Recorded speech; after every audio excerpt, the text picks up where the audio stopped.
Hello, friends. Hi, amigos. How's it going? My name is Mariah. If this is your first time seeing my face, hello. How are you? So, Hello. Hi.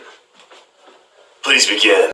I just want to have a conversation about Scott Peterson. Now, if you don't remember who Scott Peterson is, Scott Peterson was convicted of murdering his wife, Lacey Peterson, and their unborn son, Connor, in 2002. This case garnered a lot of national attention and it made a lot of national headlines because of the fact that Lacey was 26 and she was 8 months pregnant, and she did vanish on Christmas Eve. Scott Peterson claimed to have left that day and went fishing, while his wife had allegedly went out to walk the dog that morning. And he claimed while he was out fishing, he tried to call Lacey 3 times and he didn't get an answer. So when he made it back to the house, he noticed that Lacey's car was in the driveway. And as he proceeded into the home, he noticed that the back gate was open, the dog was on the leash in the backyard running free, and the back door was open as well. And he claimed that that was very unusual for their back door to be unlocked. He went inside, yelled out, "Lacey, Lacey." He never got a response or anything. So then he proceeded to take the laundry out and wash his own clothes and take a shower and eat some pizza and drink some milk. Then he called Lacey's parents and asked if Lacey was over there. And they said, no, she's not here. And he said, well, Lacey's missing. Now, at that time, the mom, she did say that when Scott called her and said that Lacey was missing, she said that she remembers that word agitating her because she was like, what do you mean Lacey's missing? She hasn't been gone for more than 24 hours, right? She could be at the store. She can be anywhere. But for him to immediately say Lacey's missing, she said that just rubbed her the wrong way. Lacey's always been described as the one that's always wanted to be a homemaker and have children and have a family. Whereas Scott, on the other hand, it seems as if he was more interested in being single and just being able to date around compared to being married. So the police did end up interviewing Scott, and they just asked him a couple of routine questions.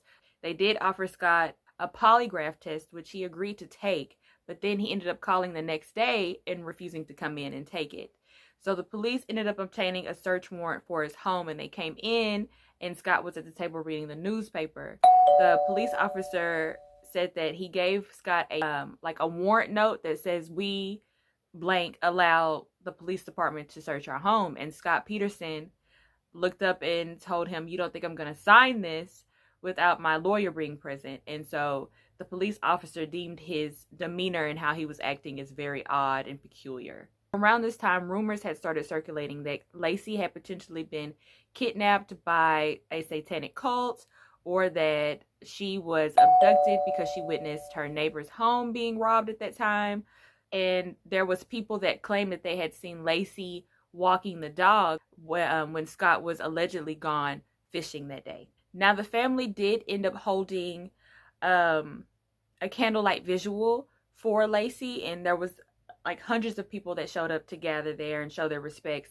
And so around this time, friends and family claimed that they never seen Scott at that memorial for Lacey. The only time they remember seeing Scott at that memorial for Lacey was when they seen his pictures in the newspaper. Now, at the same time this memorial was taking place, he was on the phone with his mistress, Amber Fry. Now, how do we know Amber Fry was talking to him while he was at the memorial?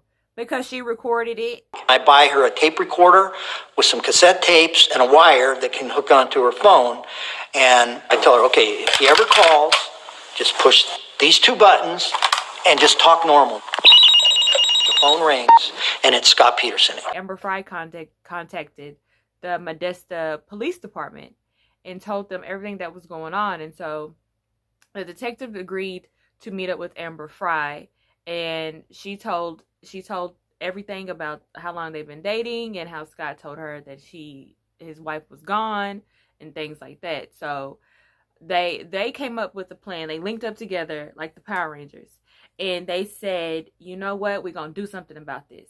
So they ended up wiretapping the phone, Amber Fry's phone, to catch Scott Peterson in act, right? So once they get it set up, who calls Amber Fry? Scott Peterson. The same day of the memorial, he calls her. And this motherfucker, this guy, let me tell you, he straight up is like, Amber, hey, Happy New Year. Happy New Year. I wanted to call you.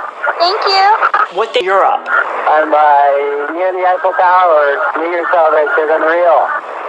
The crowd is huge. The crowd's huge. Yeah, Paris is beautiful. I just got off the train to Brussels. They have a nice little church and diner that I like to frequent when I'm here. It's nice. It's a lot of people out. It's beautiful. I kind of remember the area here, but not really that well. So I'll jog down to the main square, which is kind of neat. And all those big churches in back there. Yeah, I don't even really, know even how the only times I've really seen Paris is, I'm in Brussels now. Oh, yeah, that's right, you took the train to Brussels. Yeah. meanwhile, he's like down the fucking street at his wife's memorial service. So after all of that information ended up coming out to the press, that's when everybody really started to turn on Scott Peterson, and all of a sudden he was being very much demonized in the public eye, and people were saying that he was a killer and he was a liar and he was a cheater. So then after all of that happened, Scott ended up doing a sit-down interview with Tom Sawyer. What's this bitch's name? I forget her name. Ended up doing a sit-down interview with her. This morning, an exclusive interview with Scott Peterson, breaking his silence in the case of his missing pregnant wife. I think everybody sitting at home wants the answer to the same question. Did you murder your wife? No, I did not. And I had absolutely nothing to do with her disappearance. And you used the word murder.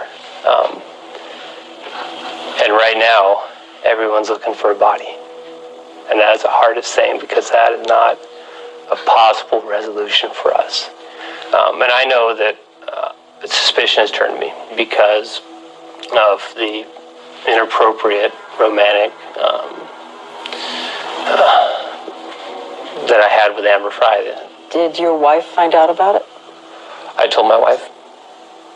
When? In early December. A lot of arguing? That would break us apart. There wasn't a lot of anger? No. Do you really expect people to believe that an 8.5-month pregnant woman learns her husband has had an affair and is saintly and casual about it?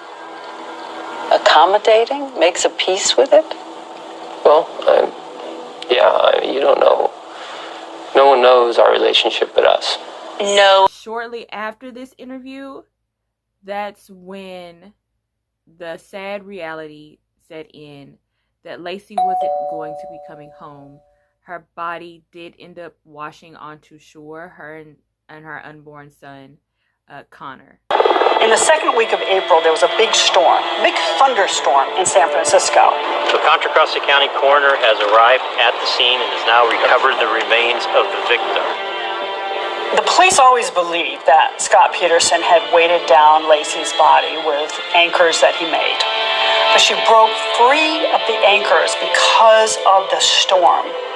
On Monday, a badly decomposed adult torso was found in a marina in Richmond, California, not far from where Scott Peterson said he had been fishing at the time of Lacey's disappearance. A mile away, another grisly discovery, the body of an unborn baby boy. My understanding. So after that shocking discovery took place, the police department was instantly trying to track where Scott was going, because they did put a tracking device under his vehicle to monitor where he was headed. And once the police was able to catch up with him, he had dyed his hair a different color. He had money on him. He had knives on him. He had a couple outfits, some hiking boots, some camping materials, because he was going to go over the Mexican border. He was going to go hide out for a while. After all of this happened, Scott was sentenced to death in this California State Prison. Recently, under Supreme Court, his case was overturned and he's no longer on death row. Now he's just having to serve life in prison.